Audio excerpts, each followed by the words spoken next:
नमस्कार मित्रांनो, मराठी माणूस प्रदीप. हे विषय थोडासा असे वाटेल तुम्हाला की बाबा काय बोलतोय, कोणत्या गोष्टी चालू आहेत, पण नाही, ह्या नको त्या गोष्टी नाही आहेत, ह्या अत्यंत महत्त्वाच्या आहेत. जशी जशी टेक्नॉलॉजी बदलते, जसं जसं तंत्रज्ञान बदलते, माणूस नको ते चाळे करायला लागलाय. म्हणजे जे काही टेक्नॉलॉजी किंवा जे काही तंत्रज्ञान आपल्या हातामध्ये येतं, ते तंत्रज्ञान आपल्या हातामध्ये आल्यानंतर आपल्याला जे करायचं आहे ते सोडून आपण बाकीचं सगळं करायला मोकळेच असतो. म्हणजे अगदी कुणाला काय, म्हणजे आता ते बोलण्यासारख्या काही गोष्टी नाही आहेत, पण ज्या काही AI तंत्रज्ञान या सगळ्या वर्षामध्ये किंवा या मागच्या 1-2 वर्षामध्ये मोठ्या प्रमाणामध्ये विकसित झालं आहे, ते AI तंत्रज्ञान हे अनेकांची म्हणजे पूर्ण त्यांच्या इज्जतीचे धिंडवडेच काढते. त्याच्याबद्दल काय बोलायलाच नको. म्हणजे आज AIमुळे इतक्या बारीक सारीक गोष्टी होत आहेत की आपण त्याचा विचारही करू शकत नाही. AIमुळे एखादा माणूस फोटोतला त्याला डिलीट करता येतोय, त्याला नवीन कपडे घालता येतात, त्याला अगदी बदलता येतं. या सगळ्या गोष्टी करत असताना या तंत्रज्ञानाचा वापर चुकीच्या गोष्टींसाठी होतोय हे आपल्याला सढळ आणि स्पष्ट दिसतंय.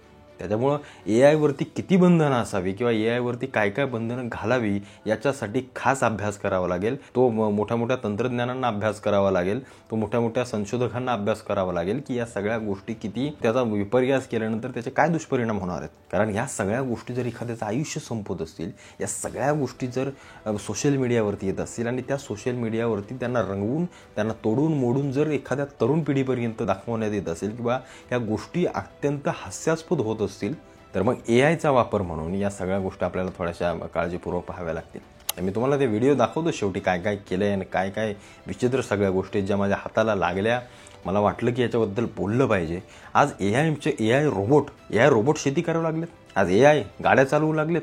ॲडाससारखी सिस्टम जी गाडीमध्ये काढली जाते, ती सिस्टम तुम्ही झोपला जरी, तुम्ही कोणतीही गोष्ट केली तरी आपोआप ती गाडी चालवते किंवा या सगळ्या गोष्टी करते. निश्चित काही गोष्टी चांगल्या आहेत, पण काही गोष्टींचं काय, जे AI तुमचं जीवन अत्यंत सुरळीत करतंय किंवा अत्यंत सोपं करतंय, तेच AI नको त्या गोष्टी वापरून किंवा नको त्या गोष्टी करून तुमचं जीवन बरबादी करतंय. म्हणजे आम्ही तंत्रज्ञानाला जितक्या मोठ्या प्रमाणामध्ये विकसित करतोय तेवढंच आमच्या अधोगती पण होते, आमच्या अधोगतीही होते. आज AIचे तंत्रज्ञान आमच्या शेती क्षेत्रात असो, आमच्या बाकीच्या क्षेत्रांमध्ये प्रगती करेल, उन्नती करेल, पण बाकीचं काय, मनुष्यावर म्हणजे ज्या माणसांनी AIचा शोध लावला किंवा हे विकसित केलं त्यांच्यावरतीच जर अशा काही गोष्टी होत असतील तर मग मात्र याचा विचार करण्यासारख्या गोष्टी आहेत.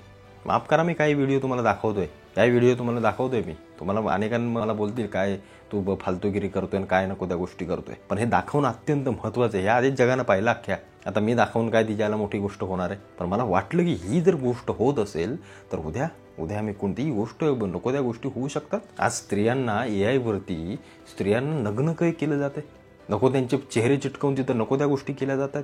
मुलींवरती किंवा एखादा फोटो असेल तर त्याचे किसिंग सीन केले जातात. हा रोहित शर्माचा आणि हा पांड्याचा जो व्हिडिओ पाहिला मी, या सगळ्या गोष्टी किती विकृत आणि किती घाणेरड्या आहेत. आमच्या तंत्रज्ञानाचा आमचे तरुण कसा उपयोग करतात. अमिताभ बच्चनचं घ्या, ऐश्वर्या रायचं घ्या, त्या अंबानी फॅमिलीचं काय आहे, कुठली गोष्ट कुठे काय करतोय. आम्ही नवरा बायकोंचंही नाही दाखवत, आम्ही नको तेच. आणि ज्या प्रकारे सोशल मीडियावरती ही AI टेक्नॉलॉजी किंवा या घाणेरड्या गोष्टी इतक्या मोठ्या प्रमाणात फोपावत आहेत, या सगळ्या गोष्टी जेव्हा तरुणांकडे पोहोचत आहेत, ते जेव्हा पाहत आहेत की अरे AI म्हणजे हे, तंत्रज्ञान म्हणजे हे, आमच्या हातात आलेल्या फोनमध्ये आम्हाला हे दिसतं, हे तंत्रज्ञान आहे. मग ते जात आहेत कुठेतरी ॲप शोधतायत, बाबा हे कसं करता येते, कुठली तरी वेबसाईट शोधतायत. तिथे गेल्यानंतर मग त्यांच्या एखादं गर्लफ्रेंड बॉयफ्रेंड असेल त्याचे फोटो टाकतात, एखाद्या मैत्रिणींचे करतात, एखाद्या सरांचे, एखाद्या मॅडमचं करतात. असल्या घाणेरड्या गोष्टी केल्या जातात या असल्या काही तंत्रज्ञानातून.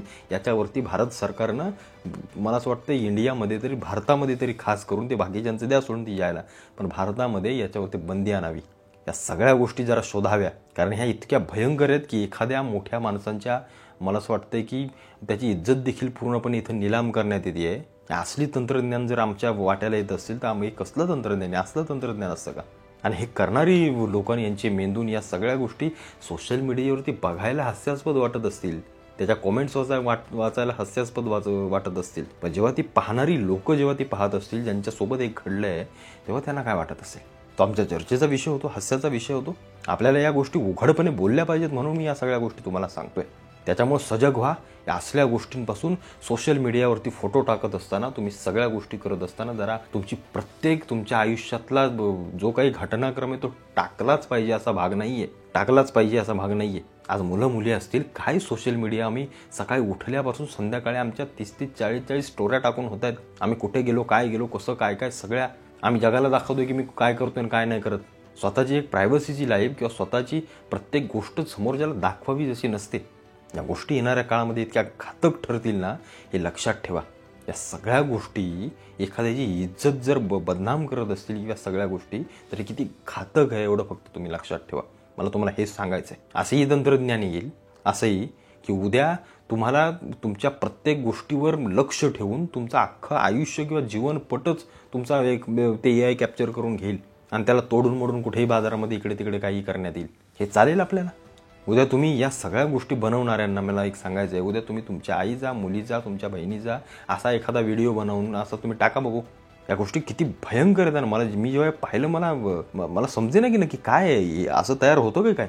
अगदी हुबेहूब त्याच्यामध्ये काहीच चुकीचं म्हणजे काय वाटत नाही की एडिट बिडिट केलंय म्हणून. हे किती घातक आहे याच्याविषयी थोडंसं सजग राहणं भारत सरकारनं देखील आणि सायबर सेल आणि प्रत्येकानं या असल्या गोष्टींवरती बंदी घालावी या मताचा मी आहे. बाकी तुम्हाला काय वाटतं मला आवर्जून कळवा.